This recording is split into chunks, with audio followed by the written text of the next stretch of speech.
falar de 14 de agosto de 1975, era a véspera da independência, então o país estava a passar por uma grave crise política e econômica e estava a ter um forte impacto na própria atividade bancária em si, estava colocando em risco o próprio sistema para a falência. Então foi necessário haver uma intervenção dos órgãos competentes do Estado na altura, nos bancos, mediante a substituição das administrações, para evitar assim então o colapso do nosso sistema financeiro. Sublinhar que foi muito valorosa, corajosa a intervenção dos funcionários bancários na altura, que tomaram os balcões, mantiveram controle sobre os balcões e mesmo assim continuou aberto ao público, e este dia também é conhecido como o dia da tomada da banca, e até hoje então nós, os bancários, celebramos mesmo como o dia do funcionário bancário em Angola. Só para destacar aqui também, não podia deixar, senão quebrava ali a lógica, não é? O Banco Nacional de Angola, como conhecemos hoje, então foi criado pela lei número 69/76 do Dia da República, número 266. Nessa altura o Banco Nacional ainda exercia, o Banco Nacional de Angola exercia funções comerciais, porque era o Banco de Direito angolano. Mas a partir de 1991, com a evolução sociopolítica e econômica, então a lei das instituições financeiras foi atualizada e o Banco Nacional então passou a ser a função de Banco Central e separado das funções comerciais. Em Angola, as instituições foram evoluindo até aquilo que nós conhecemos hoje. Pronto. Isso é um pouco da história, para justificar aqui a formação como historiador e o porquê que estou aqui na área bancária. Entrando no tema em si, cultura bancária, não podíamos deixar de dizer primeiro qual é a função de um banco. Pronto, o banco é uma instituição financeira, não é? E ele tem uma função principal, que é a intermediação financeira. O que é isso de intermediação financeira? Ele tem a função de captar depósito onde há excedente, usa-se também a expressão onde estão os superavitários, onde há superávit, são os excedentes.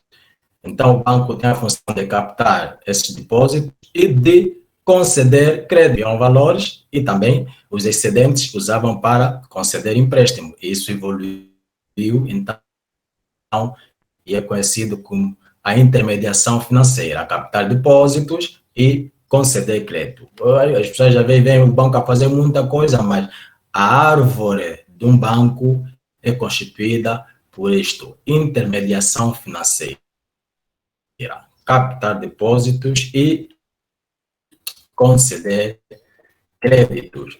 E para que um banco funcione, como gerido por normas e procedimentos próprios da atividade bancária, porque existem normas e procedimentos em tudo quanto é instituição, mas para o banco existem normas e procedimentos próprios da atividade bancária. E estas normas são, como eu posso dizer, supervisionadas pelo Banco Central, o Banco Supervisor, que é o Banco Nacional de Angola.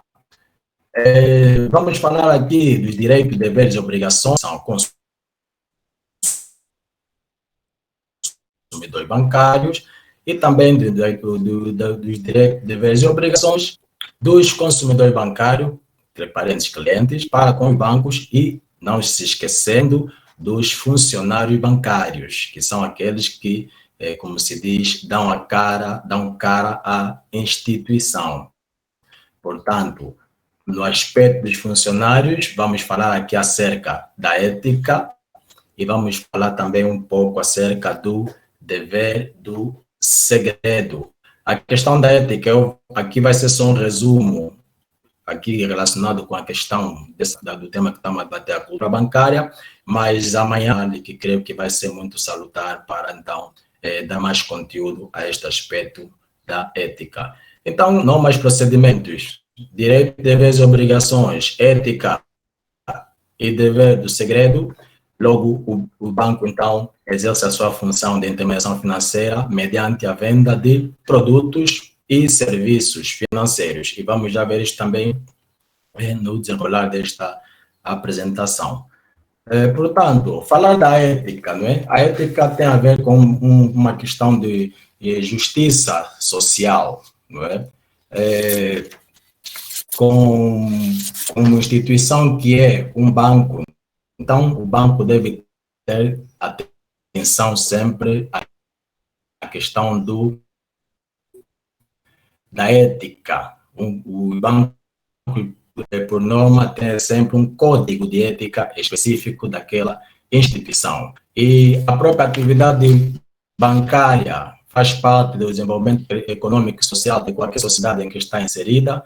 Social da sociedade é baseada na existência de uma confiança mútua entre os profissionais e os consumidores bancários. A palavra confiança está aqui, é uma palavra que o bancário deve levar muito a sério, porque sem confiança não há atividade bancária. Os clientes depositam valores na instituição financeira em que a pessoa está inserida por causa da confiança. Havendo quebra de confiança, logo não há negócio bancário. Portanto, é mesmo essencial, não é, que todos os profissionais bancários tenham conduta baseada em boas práticas, tendo sempre por base o respeito por todas as pessoas em seu redor, quer sejam os seus colegas de trabalho, os consumidores e a comunidade em geral em que está inserido. E então, quero ter aqui a destacar alguns princípios éticos que os profissionais bancários devem seguir. Falamos aí dos deveres. Então, isto é um dever e até também aplica-se a obrigação. Quer dizer, o funcionário bancário é mesmo obrigado a seguir esses princípios éticos para que tenha sucesso no desenvolvimento da sua atividade laboral. O primeiro princípio tem o princípio da identidade, respeito e honestidade, né? Esse princípio tem a ver com que todos os profissionais bancários, independentemente do seu cargo ou função, devem promover em todas as áreas em que ele realiza a sua atividade comercial, na venda de produtos e serviços, relações baseadas no respeito e honestidade. Tem que ser respeitoso, tem que ser honesto com todas as partes interessadas, garantindo assim sempre a segurança, não é, da confiança, daqui sempre a palavra confiança, depositada no banco e protegendo a sua credibilidade, a sua marca e reputação no sistema bancário. Então, isso é um sistema e todo profissional bancário, individualmente, o que ele fizer de bem vai beneficiar esse sistema. O que ele não fizer e que não é ético poderá ser prejudicial ao sistema. Vários são assim, por quê? Por causa desta questão do sistema financeiro. Tem aqui o princípio da interdependência e responsabilidade. Isto tem a ver que o profissional bancário tem que procurar cumprir com os padrões profissionais de conduta perante os consumidores. Só para sublinhar aqui, eu estou a usar a expressão consumidores, que está substituindo aqui a palavra cliente, né? Consumidor, porque a palavra consumidor é mais abrangente, porque se falar de cliente, a ideia que vem é de cliente específico de uma instituição bancária, mas quando fala de consumidor, tem aquele que é cliente, que tem a sua conta bancária numa determinada instituição, mas tem aquela pessoa que só vai ao banco depositar a cliente daquela instituição. Ele é consumidor dos serviços bancários. Então, espero que esteja a ser claro e não criar aí uma certa confusão na mente dos ouvintes. né? Então, o princípio da interdependência e responsabilidade. O profissional bancário deve evitar situações que possam comprometer a todos e todos por um. Deve recusar qualquer tipo de discriminação, assédio de princípios éticos. Deve procurar adotar uma conduta social ambientalmente responsável, disseminando práticas de sustentabilidade em todas as suas atitudes. Temos o princípio da boa-fé, que o profissional bancário deve procurar agir com transparência e assumir responsabilidade por todos os atos e decisões. Tudo que o profissional fazer tem que ser transparente e saber assumir as suas responsabilidades. Deve agir de boa fé, contribuindo assim para o aumento do grau de confiança. Veja como a palavra confiança aparece aqui N vezes, porque essa é a base do negócio bancário, confiança entre o banco e os consumidores. Então, deve agir de boa fé, contribuindo para um aumento do grau de confiança que os consumidores bancários têm no banco e que os próprios colegas de trabalho e equipa de gestão possuem em cada profissional, laços de confiança. Falar aqui do princípio da excelência. O profissional bancário deve procurar elevar a qualidade do seu trabalho realizado entre a sociedade e o banco. Esse princípio de excelência tem a ver com o modo em como são honrados compromissos, dando indícios de caráter e humanidade. Então, aí está o lado humano. O profissional bancário não pode ser assim, uma máquina humano e indícios do seu caráter. Tem aqui também o princípio da não concorrência. A palavra em si já diz, quer dizer que é um profissional bancário. Não pode estabelecer vínculos, está numa instituição, não pode estabelecer vínculos contratuais ou não pode com uma outra instituição, não pode estar trabalhando no banco A e ele diz, não, eu só presto serviço de informática do banco B. Não pode, isto é contra a ética profissional, neste caso no contexto da atividade bancária. É o princípio da interação no ambiente de trabalho. Todo profissional bancário deve permanentemente estar disponível para diálogo e interação com os consumidores bancários e colegas. Vê que aqui está sempre a dizer consumidor e colegas, porque banco, sucesso no banco é trabalho em equipa. E também respeitar a liberdade de escolha, ouvir atentamente sugestões, ouvir atentamente críticas e dúvidas e buscar sempre respondê-las com profissionalismo e agilidade. Tem que ser ágil. O bancário não pode efetuar operações em contas sem que ele tenha sido solicitado por escrito pelo titular. Quando fala aqui titular, no geral, na linguagem geral, disse o dono da conta, não é? O profissional bancário não pode mexer na conta do cliente, do consumidor, sem ordem deste, por escrito, ou por indicação das autoridades competentes. E já vamos ver mais um pouco à frente o que é isso de indicação das autoridades competentes. Não pode cobrar execução das suas tarefas, durante a execução das suas tarefas. Não pode cobrar aos consumidores, nem aos colegas, qualquer tipo de prestação patrimonial. Não pode pedir gasosa. Temos aqui a imagem. Esta imagem foi colocada aqui de propósito, em que temos pronto, digamos que é um profissional a trabalhar e pelo seu trabalho está-lhe ser pago aí um valor que já vai logo para o bolso, como diz aquela publicidade, olha, não deposita, traga em mão, não é? Então o profissional bancário não pode se envolver, receber gasosas, porque está a abrir conta, receber gasosa, porque está a aprovar um crédito, não pode. Na execução das suas tarefas, o profissional bancário deve procurar manter segredo das informações sobre os consumidores, não comentando informação confidencial, sendo que, em caso de dúvida, deverá sempre contactar a sua chefia mais direta. Não pode praticar atos que configurem concorrência desleal para com o banco. Falamos aí do princípio da não concorrência e deve procurar sempre adquirir os conhecimentos e competências necessários no âmbito da sua atividade, através da formação contínua. O profissional bancário tem que continuamente procurar formar-se ou informar-se. Tem a questão, formar-se, também informar-se. O profissional bancário tem que informar-se todos os dias, tem que abrir jornal, tem que ir para a internet procurar o que é que há de novo hoje na atividade que eu estou a exercer, o que é que há de hoje na sociedade em que estou inserido, que pode influenciar direta ou indiretamente a atividade bancária em que está inserido. O princípio do atendimento e postura.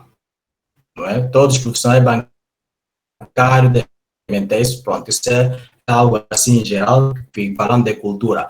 As pessoas, quando veem já alguém com fato e gravata, pressupõem que ou é bancário, ou é pastor, ou é da igreja, né? Porque há um dress code que as pessoas estão habituadas e que associam logo a forma de vestir à instituição igreja. Então, o bancário deve procurar valorizar esta questão do atendimento e postura, moderar a voz, nunca se dirigir em tom alterado aos consumidores e colegas, evitar a utilização de palavras e gestos agressivos, atender o telefone de serviço, identificando-se, cumprimentando o interlocutor, né? Sou fulano e tal, bom dia, senhor, com quem tenho o prazer de falar. Evitar a utilização do telemóvel em horário de trabalho, especialmente na presença de consumidores, e utilizar, como já disse, vestuário adequado ao ambiente corporativo, adotando roupas discretas e sóbrias, nada de tons berrantes, nada de extravagância. Há um padrão e na cultura bancária de cada instituição há sempre um dress code que é comunicado aos funcionários que temos sucesso na realização da atividade comercial, isto é, bancária. Falar do dever do segredo, que também é conhecido como sigilo bancário. Os bancos são obrigados, falamos aí, isso é uma obrigação do banco para com os consumidores. O banco é obrigado e também todos os seus profissionais, quando falamos de bancos, nós falamos dos seus profissionais, que são os que para o banco, a manterem segredo das informações prestadas pelos consumidores. Todas mantiveram ou virão a criar com o banco. Um cliente, às vezes, que encerrou a conta, já não tem mais atividade com o banco, mas não está se autorizado a fornecer essa informação. Manter sempre o sigilo bancário. Esse sigilo é onde que reside a confiança. As pessoas sabem que o seu segredo está guardado, por isso aumenta a cara. Não deve divulgar o nome. Olha, o senhor fulano agora já trabalha também lá na minha agência, também tem conta na minha agência. A empresa X também é nosso cliente. Isso é quebra e é crime. A quebra do sigilo bancário constitui crime, punível por lei. Nem divulgar as suas contas, os seus saldos e respectivos movimentos, bem como demais operações bancárias. O marido é bancário. A esposa deve-lhe 10 mil kwanzas. E a esposa tem 50 mil kwanzas na conta. O marido não pode chegar à esposa e dizer, olha, eu vi que na sua conta depositaram os 50 mil kwanzas, já podes pagar meus 10 mil kwanzas. A mulher, se fazer uma queixa na justiça, o marido vai levar uma pena porque quebrou o conflito de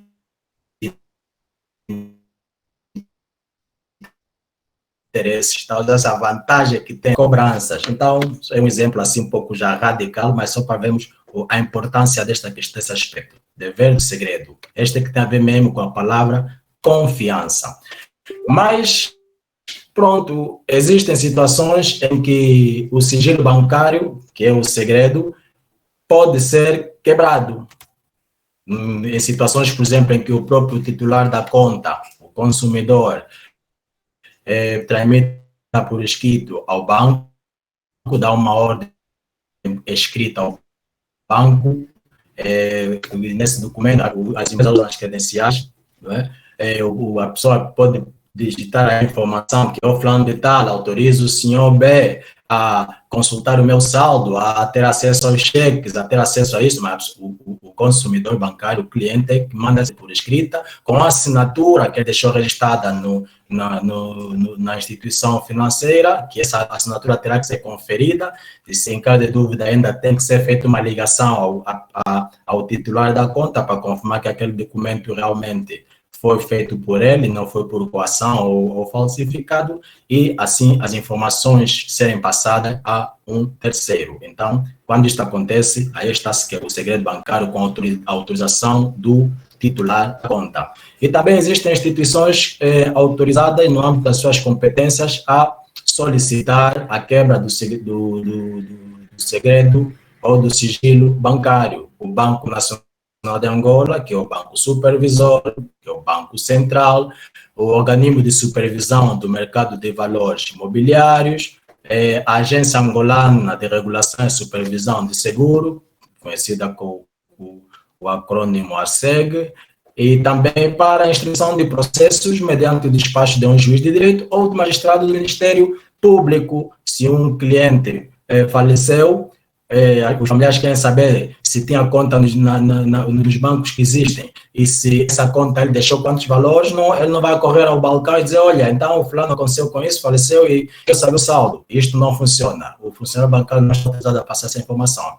O familiar tem que, sim, dirigir-se a uma procuradoria, neste caso, por exemplo, e passar a informação para a procuradoria abrir uma investigação sobre a questão e usar os mecanismos próprios, como comunicar com os bancos para que o banco forneçam-lhe esta informação e depois a própria procuradoria é que vai detectar na família quem está autorizado a beneficiar desses valores e caso haja dívida, a pagar também as dívidas que o falecido deixou, não é? Pronto, então, nesses casos, são as exceções à quebra do sigilo bancário ou o dever do segredo, o dever de banco.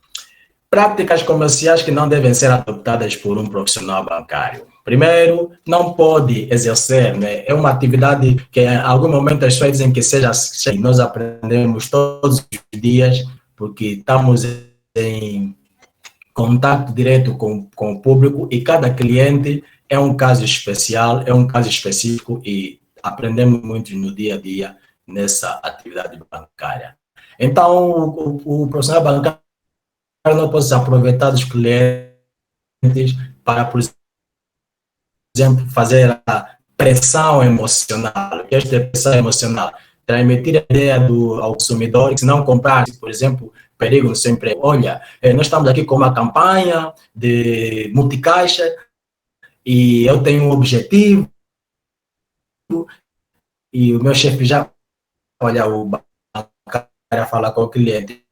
Meu chefe já disse que se eu não atingir esse objetivo, vou perder o emprego. Por favor, aceita só isso para garantir o meu emprego. Não pode, isto é pressão emocional. Não é ético para o profissional bancário.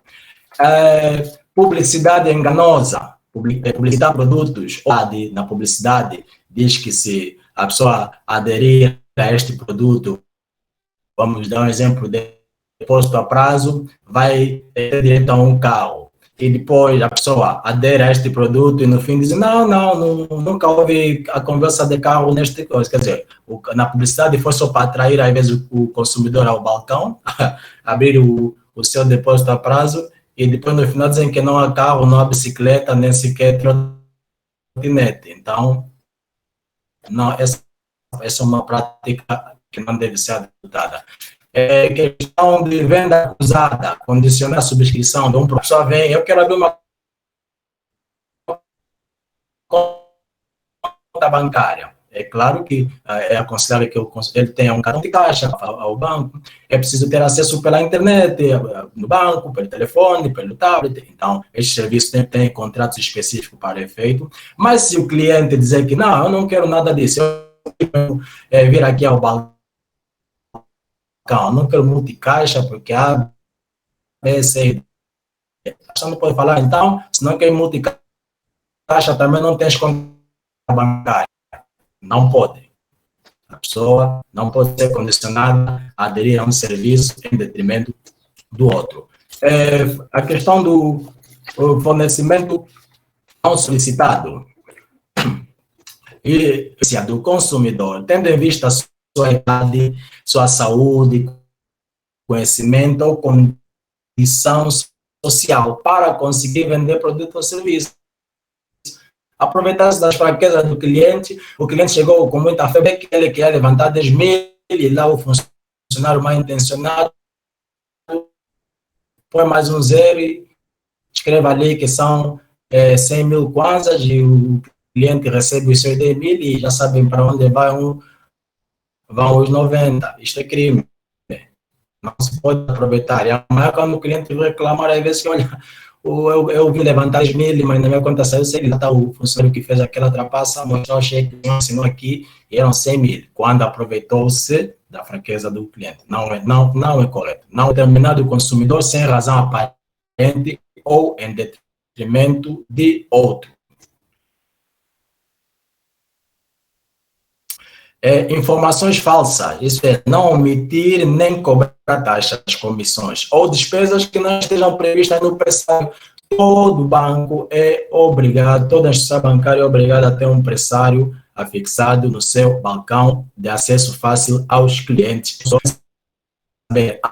Antes de aderir a um serviço ou produto, quais são as taxas, quais são as comissões e se está de acordo ou não para aderir ou não aderir a este produto. E a questão da reclamações, não se deve cobrar as reclamações. Reclamar é um direito dos consumidores bancários, é um direito. Então, não pode haver cobrança. Estava a reclamar, sabe que a reclamação aqui são 100 kwanzas. Não se cobra por sempre, atempadamente também, a reclamação dos clientes dentro dos prazos estipulados por lei. Bom, e chegamos aqui aos produtos e serviços bancários, que é sendo da questão que é o negócio em si. E falar de produtos e serviços bancários, são vários oferecidos na banca e, no geral, todos os bancos têm esses programas casa, o crédito automóvel para a aquisição de uma viatura, o crédito ao consumo, que é para aquelas pequenas despesas, quero comprar um computador, quero comprar uma marca, despesas pequenas, então, crédito de consumo, tem adiantamento de salário, tem microcrédito, não é? Então, existem N produtos e créditos que o consumidor pode beneficiar. Cartão de pagamentos, temos o vulgo multicaixa. Cartão de pagamento, temos o cartão de pagamento internacional, que é sempre associado a uma das empresas, ou a Visa ou a Mastercard, para a pessoa fazer movimentos fora do país em que reside, em que está a sua instituição bancária, então também ajuda nesse pagamento. Tem cartões também pré-pago, aqueles cartões que os bancos fornecem, que é para abastecer combustível, em que o cliente já põe um valor prévio para combustível, para abastecer a sua viatura ou o meio em que se desloca. Temos o depósito bancário, o depósito à ordem, que é o depósito do dia a dia, que a pessoa deposita, levanta e faz os seus movimentos diários, suas operações diárias. E temos o depósito a prazo, que a pessoa, para ter acesso a esse depósito, tem que estabelecer um vínculo contratual com a instituição, onde antes tem que saber sempre os juros, o prazo e as taxas envolvidas, as taxas de juros, o prazo e os valores mínimos ou máximos envolvidos neste depósito a prazo em que pretende aderir. Tem mais transferências bancárias, transferências internas, intrabancárias, que são feitas no mesmo banco, e as interbancárias, que são feitas de um banco para o outro banco. Tem uma transferência também por o estrangeiro, tem valores que quer mandar para um país para o exterior, então, usado pelas empresas, por exemplo, assim, de água e luz, o cliente dá uma ordem ao banco em que na data X está autorizado a debitar o valor correspondente à fatura da empresa da água. Então, não precisa mais deslocar-se ao banco nem à empresa de água, na que consta da fatura que é o consumo feito pelo consumidor. Temos os cheques bancários, que é o meu que é para movimentação das contas. Temos acesso aos bancos, à internet, serviços de internet, onde podemos usar o mobile banking, que é o acesso à internet por telefone, podemos usar por tablet ou mesmo por computador, conforme estamos nesse momento aqui a navegar pela internet, entre muitas e outras opções. Como disse, o tempo que temos aqui para expor este tema que o jogo é a cultura bancária é mesmo ínfimo, porque falar de cultura bancária, olha, é um conteúdo vasto, que eu no final depois farei questão de compartilhar aqui algumas fontes onde poderão encontrar isso com mais propriedade. Antes de abrir uma conta, estou agora falando para os consumidores, já falei aí da questão dos profissionais, como devem fazer, aqui também me dá um pouco de atenção rápida, já o tempo está terminando, aos consumidores. O que é que deve fazer antes de abrir uma conta? Primeiro, procura obter informação acerca das características de diferentes contas, como será da pelos bancos, e comparar as respectivas condições. Procura informar-se primeiro, antes de abrir a sua conta.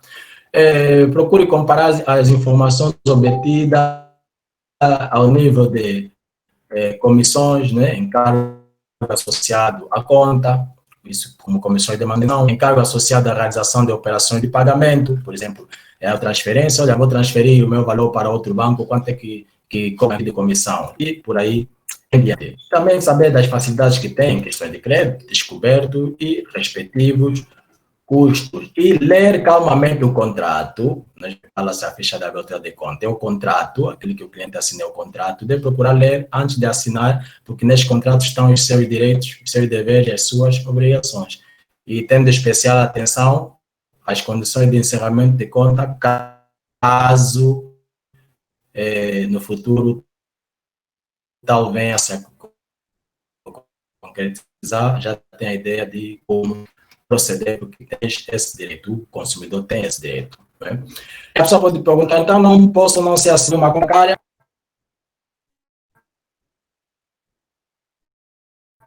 Não esteja incapacitado juridicamente. Incapacidade jurídica é um tipo de sentença dada, né, juridicamente, em que a pessoa está condicionada nos seus direitos. E para as pessoas singulares, por exemplo, com exceções, vamos ver já daqui a pouco, a questão de ser menor já compromete a questão da abertura da conta, mas há exceções, vamos já ver isto. A questão da interdição e inabilitação. O que é isto de interdição e inabilitação? Uma pessoa interdita, né, pode ter uma conta bancária interdita, são aquelas pessoas que podem ter problemas, às vezes, psicológicos e tal, mas que deve ser comprovado por relatório médico e determinado pela justiça. E a pessoa inabilitada, vamos dar exemplo da pessoa que é alcoólica, tem problema com álcool e não sabe gerir o seu patrimônio. Também, isso determinado pela justiça, a pessoa não pode, ou está condicionada nos seus direitos na questão de abrir a sua conta. Então, só para dar aqui. Depois, para pessoas singular e coletiva, tem uma questão da insolvência, já está com problema de insolvência, que também é determinado pela justiça, então também já está com restrições nos seus direitos de movimentar a sua conta bancária. Pode abrir a conta, mas na questão da movimentação já há condições. Então, e a pessoa que não sabe assinar, para abrir a conta, precisa apresentar o documento de identificação com a sua impressão digital no espaço designado à assinatura. E depois a instituição bancária sabe como dar tratamento para manter o seu direito ao acesso à conta bancária. Mas um aspecto é que quem não sabe assinar não pode movimentar a conta com cheques. Sua conta de depósito a ordem com cheques.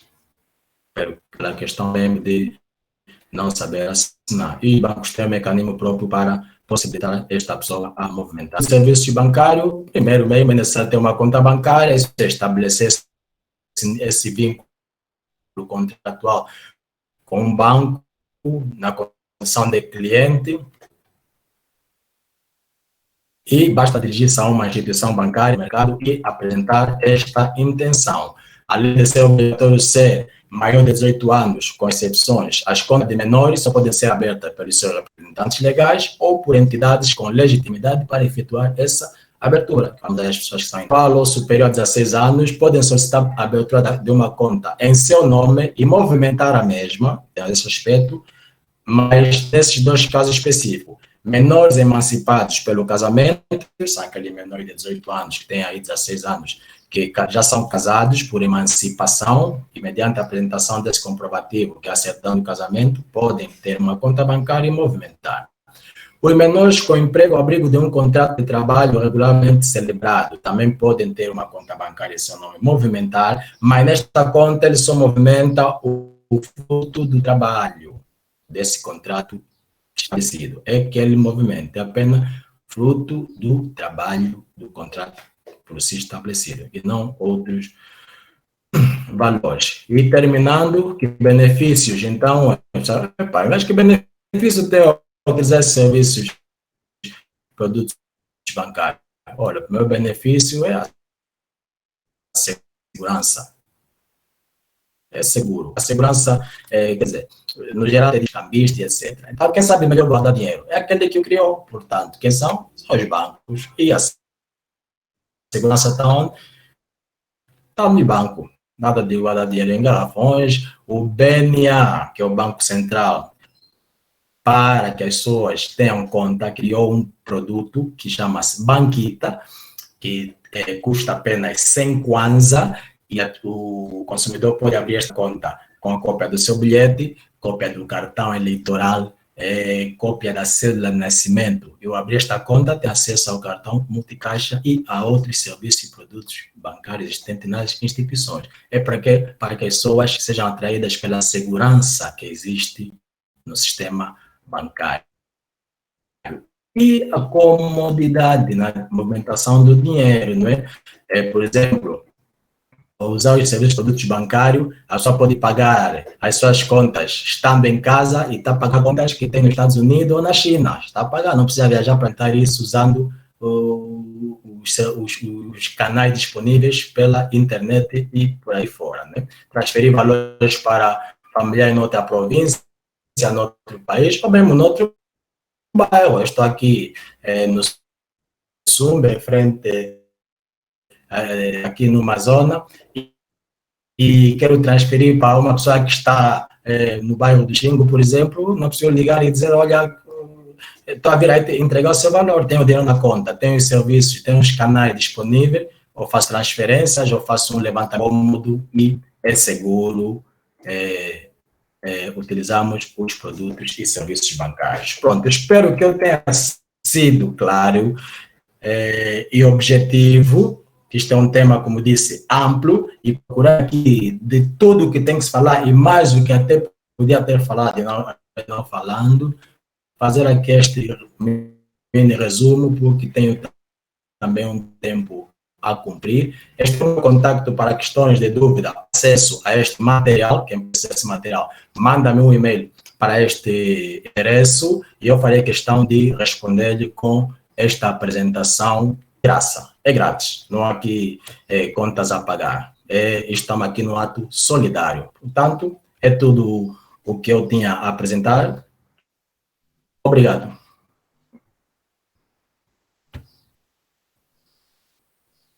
Muito obrigado, Agostinho Neto. Tivemos aqui, então, uma apresentação em que falamos sobre os jovens ou a cultura bancária.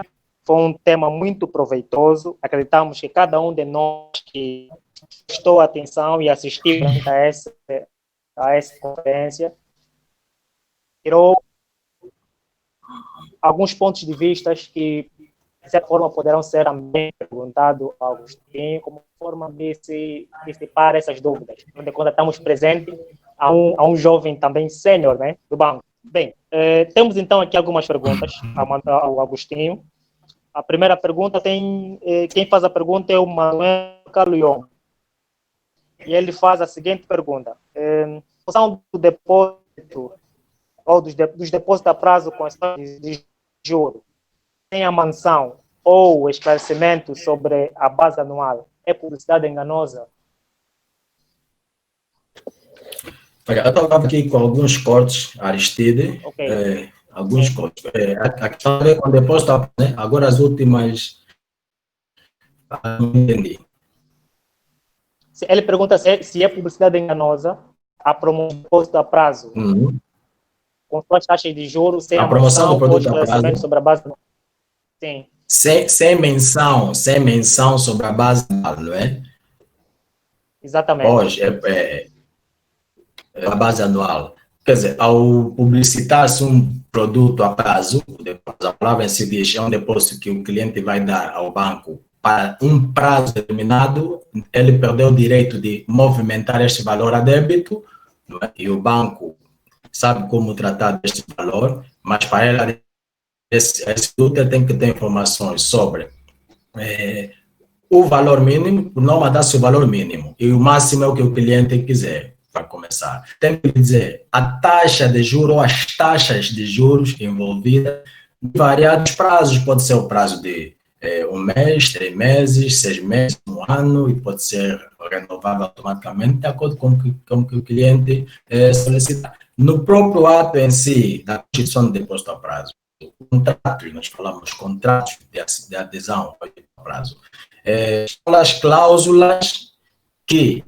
e falei aí dos direitos, deveres e obrigações, estão lá essa questão mesmo, os direitos que o cliente tem, os deveres e as obrigações. Então, se for-lhe omitida alguma informação que por direito ele deve saber, é publicidade enganosa. Ok, muito bem. Tem mais uma pergunta do nosso amigo Manuel Caliombo ainda. Sim? Ok. Bem,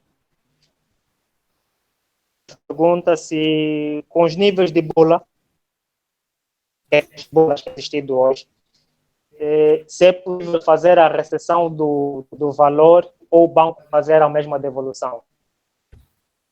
A transferência que ele fez para a compra de uma bula via bancária. Olha, eu continuo aqui com alguns cortes, quer dizer, o nível de bula existente, Okay? Bem, ele pergunta ao fazer uma transferência e dá-se conta que é uma bula, se é possível fazer a recepção desse valor ou o banco fazer a devolução. Se é possível receber ou o banco fazer a devolução do valor. quer dizer, que ele está se referindo àquelas questões, olha, estamos a promover carro, quem Exatamente. depositar nessa conta 10 mil, quase. Certo, certo. Olha, é assim, olha, é assim. Essa é uma questão muito sensível. No momento que a pessoa deposita o valor para este, vamos lá dizer, o promotor da venda de viaturas, que depois no fim descobre-se que é boleto, o cliente está depositando na conta desta pessoa conscientemente, não está a ser obrigado, ele conscientemente põe o valor desta conta. E depois descobre que é burla. O que ele tem que reclamar ao banco, junto do banco, é o mecanismo próprio de reclamação. É claro, realmente, a operação em que teve tem a ver com uma burla. O banco tem mecanismos judiciais próprios para encaminhar esta ação para a devida investigação e depois futuro esclarecimento. E o banco conseguindo fazer esta da investigação, né, investigação e comprovar que a burla, etc., a sentença, entre as sentença provada de que um caso de burla, e a pessoa, o burlador, é claro que é obrigado a restituir o valor ao cliente. Não é o banco, é o burlador. Depois de ser identificado, sancionado, e uma das sanções é mesmo restituir a quem ele burlou. Porque não foi o banco que fez promoção da viatura, é alguém que usou-se de uma conta bancária para atos criminosos. Ética, isso até é a questão da ética para os consumidores, não é ético. Boa. Bem, o nosso amigo Bombafa Fonseca, primeiramente, parabeniza-o pela apresentação que fez e, de seguida, ele fez a seguinte questão. Sabemos que a atividade bancária angolana tem ainda muitas lacunas por superar. E depois, o porquê isso acontece e o que acha que Olha, como é o nome? Deixa eu ver aqui. É Momba Fonseca. Bombaço, né? Pronto. Desculpa se eu falar Bomba meu nome. Fonseca. Bomba Fonseca. Bom, né? Certo. Sou amigo O Fonseca. Bomba fala aqui. Sim, o Bomba fala aqui de lacunas. Pronto, lacunas é muito legal, né? Porque é Certo. uma coisa que eu dizer, né? Que assim, a banca em Angola está ligada. Nós temos as normas, temos os procedimentos, como as coisas devem ser feitas. Nós temos os profissionais que exercem essa atividade. Embora que a banca também está indiretamente dependente da banca mundial, não está sozinha, é um sistema internacional, não é? Então, essa questão das lacunas, o próprio BNA e as próprias bancárias, lacunas que surjam, o cara ouvinte não especificou aqui tipo de lacuna, uma outra lacuna que surja, né, estão sempre a ser superadas pelo BNA e pelas instituições que estão à sua égide. Quando falei, por exemplo, dos profissionais, às vezes as pessoas falam ter lacuna, porque às vezes é a forma como foi atendido em determinada instituição. É a questão dos profissionais bancários estar mesmo informados do que está a vender. Eu não posso estar a vender e dizer que estou a vender laranja. Não posso vender gato por lebre, não. O bancário, informação que deve procurar estar informado. Porque não estiver informado, vai estar em pânico e em pânico apenas reage à situação. E aí aparecem também essas lacunas. Mas o sistema bancário angolano evoluiu muito. O que existe atualmente já é um grande passo dado. Uma outra questão de caráter humano é que pode haver aí será lacuna, não é? Pronto. Espero que tenha sido. Obrigado, Agostinho. Bem, o nosso amigo Avelino faz a seguinte pergunta. As instituições bancárias facilitam sempre suas empresas. Por que as instituições bancárias facilitam sempre as pessoas mais empoderadas? As aparentemente mais empoderadas e que normalmente não cumprem as filas, como os demais. Quer dizer, chegam ao banco e têm acesso facilitado ao caixa ou ao gerente do banco, sem cumprir com os documentos do banco. Bom, isso pode ser uma situação que o Caro Abelino tenha passado, não faz parte das normas e procedimentos das instituições bancárias. Priorizar, aliás, falei aqui num dos pontos, né? Priorizar, falei na ética, priorizar o atendimento a um cliente em detrimento de. Fala, isto não é. E ele viveu em algum sítio, hoje já sabe que isto não pode ter o direito de reclamar e todo banco tem um mecanismo de reclamação, mas tem que ser específico, não pode ser uma reclamação de, eu no dia X, aí assim, o banco tem o registro das coisas que acontecem no banco, por isso tem como ultrapassar. Não faz parte das práticas bancárias, em detrimento. Existe sim a questão da prioridade. Prioridade para quem? Para os idosos e deficientes. Então, estas é que são prioridades. O banco está com uma fila de 50 pessoas. Chegou uma mulher grávida. Senhora, faz favor, passa para frente. Ela é imediatamente atendida. Chegou um cego, que tem o banco tem fila até fora, estamos agora com distanciamento. Tem atenção. Olha, aí está um cego aí fora na fila. Por favor, entra. É prior. É a mesma palavra prior. Tentamos pôr um pouco de reticência na palavra prioridade. Para ser atendido. Quanto o resto? Tarde. Chegou aquele que Aristides, boa tarde. Agostinho, aquele que rompe o tempo. Vamos só ter em conta que já o tempo está muito boa, muitas perguntas para Agostinho Gunda, está de parabéns com essa linda e bela palestra. É só para afirmar que, Aristides, vamos aqui já o tempo para nós seguirmos uma conferência. Jorge Antunes, que também já está preparado para a sala 12. Então, é só para finalizarmos aqui já esta para passar a palavra para Agostinho Gonçalves para cortar e para ti, Aristides, para fazer um fechamento Ok, fantástico. ok, Parabéns, Agostinho. certo. Bem, sim, e acho mesmo que também a pergunta que o nosso amigo quis fazer tinha a ver um pouco com aquilo que acabaste de falar, princípios éticos Certo. profissionais bancários. E se o nosso amigo prestou muito bem atenção, conseguiu, de certa forma, ver que, afinal de contas, estão lá bem explícitos esses Exato. princípios todos. Sim. Ok, É o que está escrito. tá, exatamente. O bancário tem que saber fazer. Não é apenas isto é que estão na atividade bancária. Desculpa, Aristide. Então, pronto. Assim, com o tempo já foi. Este é o contacto.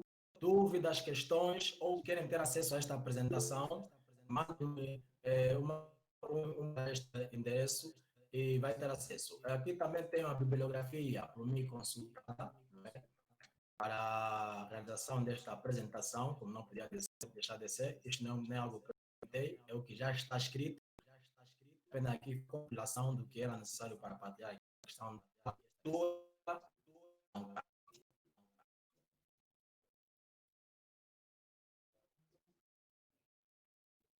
Aristide, Sim, dito. ok. Muito obrigado, nosso amigo Agostinho Neto. Muito obrigado pela palestra. Falou sobre a cultura, jovens e a cultura bancária. Tem mais alguma coisa de pararmos para outra apresentação? Não entendi. Sim, pergunto se tem mais alguma coisa a acontecer antes de irmos para a outra apresentação. E desde já, temos pela sua. Não, eu queria agradecer aqui a oportunidade de falar deste tema, que é um tema que é a minha vivência profissional. E sem minha vivência, ser assim um certo nervosismo, mas espero que tenha feito entender, ou tenha esclarecido algumas dúvidas ou inquietações que acompanham esta apresentação. E estou aberto para futuras solicitações. Muito obrigado. Muito obrigado. Então, desta feita, a palavra ao nosso moderador Edilson Gunza. Edilson. Obrigado, Agostinho Gonçalves, por esse convite. Para nos explicar. Obrigado a todos os participantes. Agostinho pode partilhar os seus dados aqui para outras questões, para outras dúvidas. Estamos muito agradecidos pela sua presença. E vai para dois, logo aqui, está para o Tunes, do Zap TV. Vamos estar agora a sair um pouco do mundo da televisão, sobre os bastidores de televisão. É um fenômeno de audiência, principalmente partilhar do chat, sabem?